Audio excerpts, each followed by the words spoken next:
Hi, welcome back to another episode of Wilken and Gutton Plans, the balance sheet breakdown. Today was week 4 of our 4-part series where we've been reviewing some of the calculations and metrics that really determine and calculate firm profitability. Today, our last episode is maybe a little bit less calculatable. It's a little bit more intangible, right? It's a conversation about leverage and highest and best use, accountability. I'm Chris Frederick, a partner with the firm, and joining me again, like the last 3 weeks, is Karen Artasanchez, the leader of our professional services niche.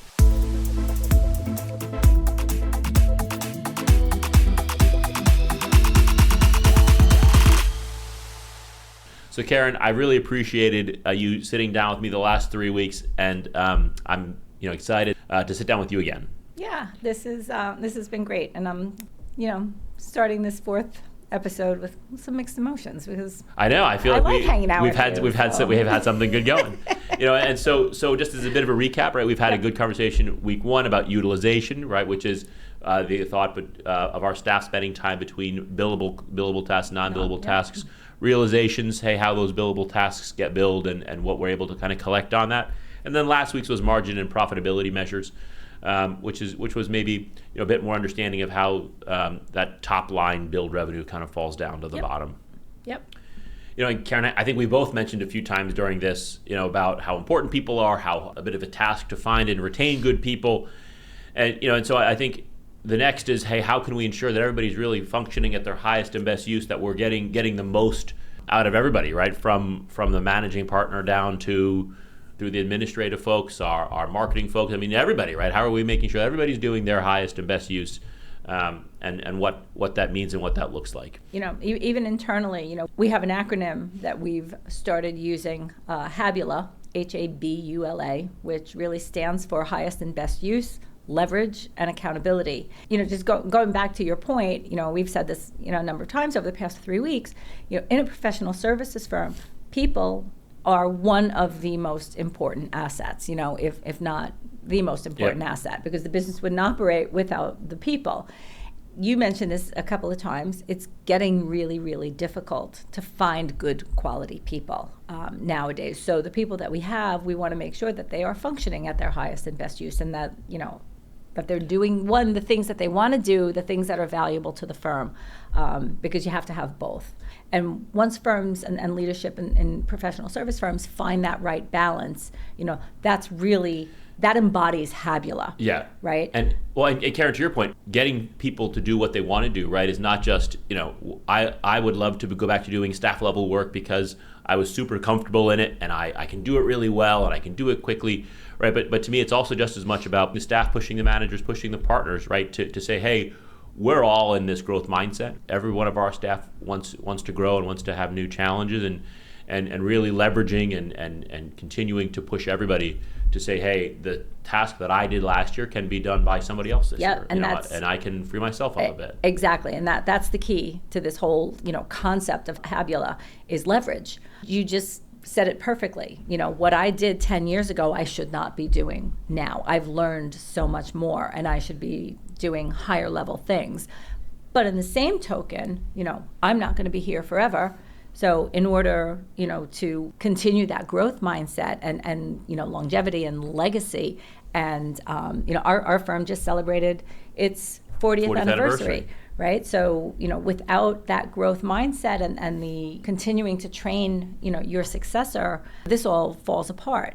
So you want to be able to share that expertise, with the people that are coming up behind you to make them. For me, thinking about leverage and delegation, it's not just about keeping the same work that we're doing this year. It's about making the pie bigger, right? Saying right. Hey, if we're continuing to grow and have success, I only have so much time and capacity. I can only do so much work, but professional service firms aren't going to be able to continue growing their top line without trusting the next level of folks coming up to do the tasks that I would like to think that only I can do them, but realistically, that's just me.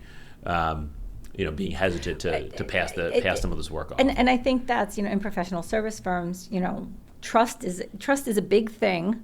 When we all think that nobody can do it as well as I can, right. we all have that, type of ego, which is fine, but it's also very limiting, and, again, depending on what's important to you, you may be comfortable doing the same thing, for 30 years, but then, does that have a place? It might have a place, in a larger organization, which is fine.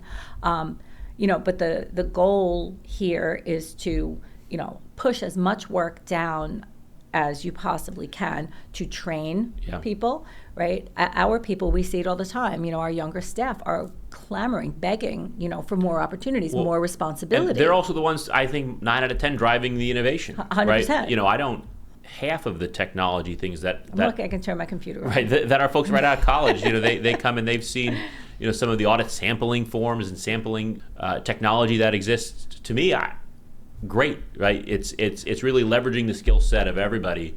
We've got people, right? Let's leverage each other. And that's one of the things I think that the really successful professional service firms do really well. They all have skill sets that are not lined up like this, right? They overlap, It's so super complementary. I have resources within my firm, and that's just born out of making sure that people are, like I said, doing the things that they want to do, doing the things that they're good at doing, but making sure we're all in the same boat, rowing in the same direction. Well, it talks a lot about leverage, but to me, I think what's maybe unique is of Habula is the A, right? Is the accountable piece, right? It's easy for everybody to say, oh, I'm gonna delegate this much to staff and this much to interns, and we're gonna do all this training, but to me, it's accountability is maybe just as important as the leverage itself. It is, and I'll use myself as an example here. I remember a number of years ago, one of our now senior managers, I was having a conversation with her in my office, and I had a list of paper when we were still using paper. I still use paper. Right, back when we were still in the office, right? Right, exactly. Right, that's how long ago it was. But top to bottom, like a legal sheet of paper. She said, "What's that?" And I said, "That's my to-do list." And she grabbed it from me. And she said, "Why are you doing this? Let so-and-so do this. Delegate this to that person." And I was like, delegation, admittedly was a very hard concept, for me, for the trust issues. I can do it faster. Right. I know it'll be right. Exactly. And that, again, is such a limiting mindset, because I got so bogged down in, tasks that other people could do.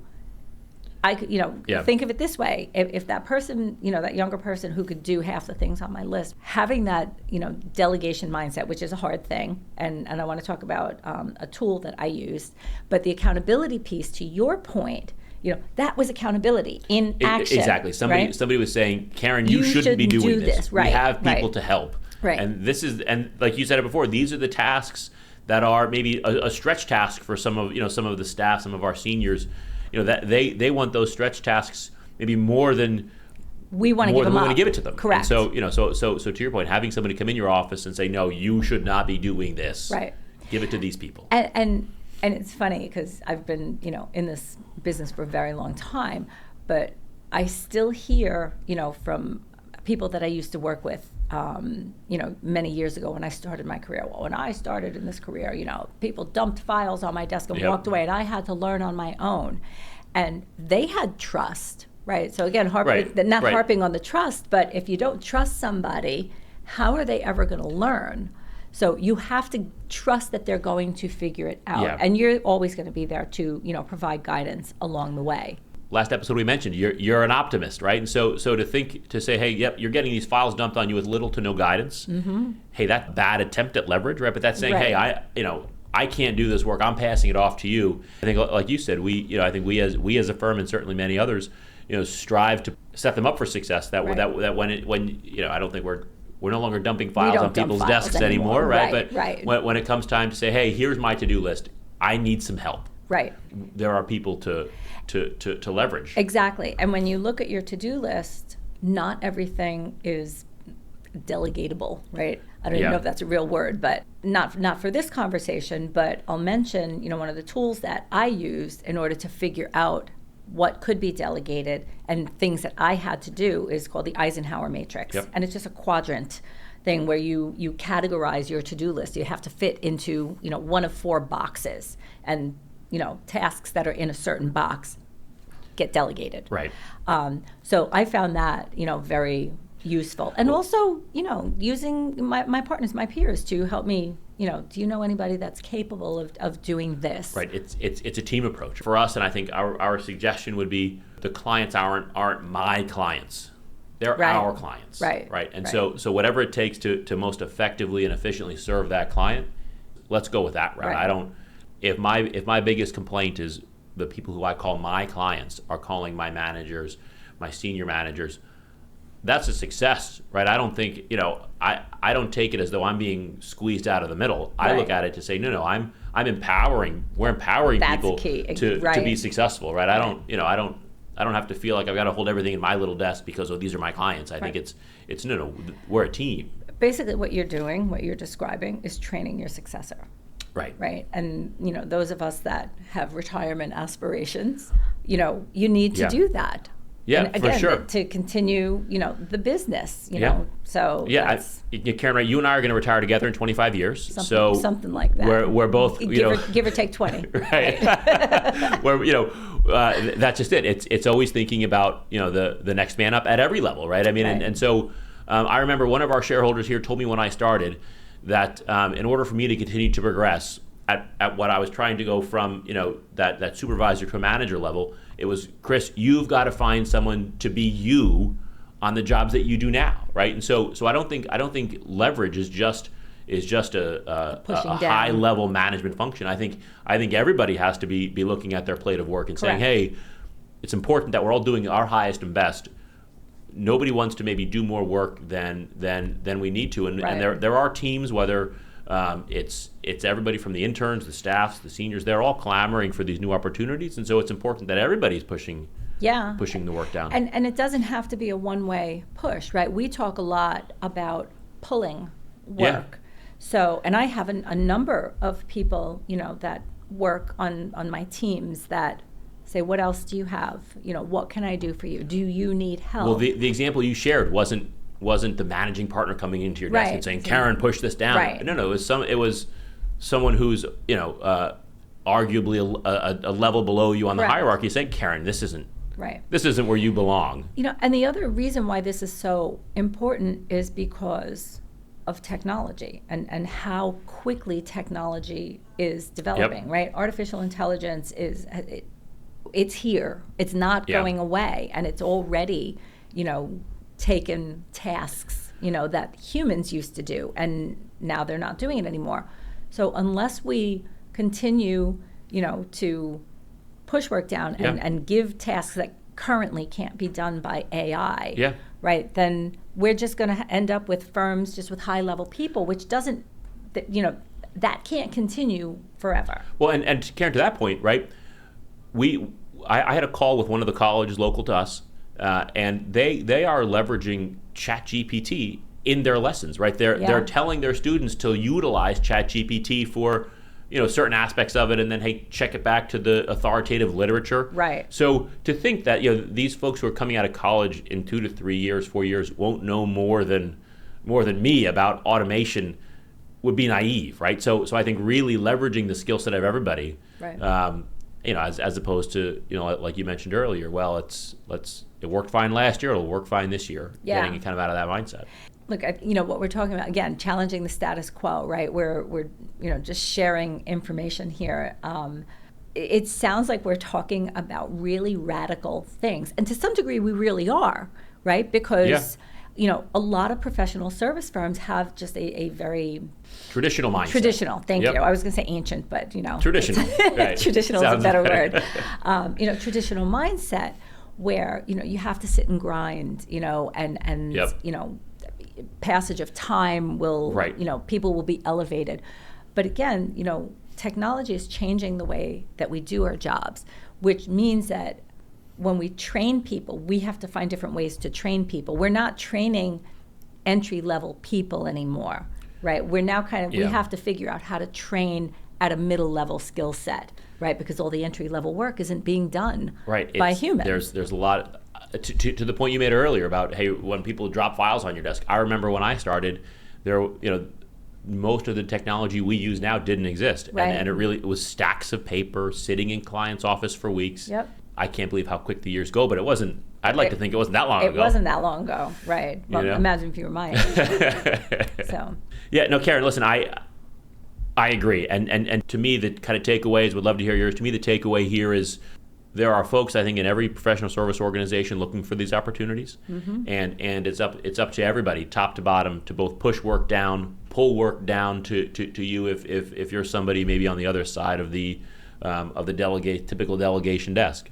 Yeah, and that is definitely one key takeaway. The other one, which I know I mentioned, was really understanding what makes people tick and what's important to people and what's important. We're all as different as the day is long, and I might want to spend more time at home, and I'm okay making less money. Whereas you have somebody else who wants to work. Right. And they maybe should be making more money. The successful firms understand that they're different than other firms out there, so you can't really compare apples to apples.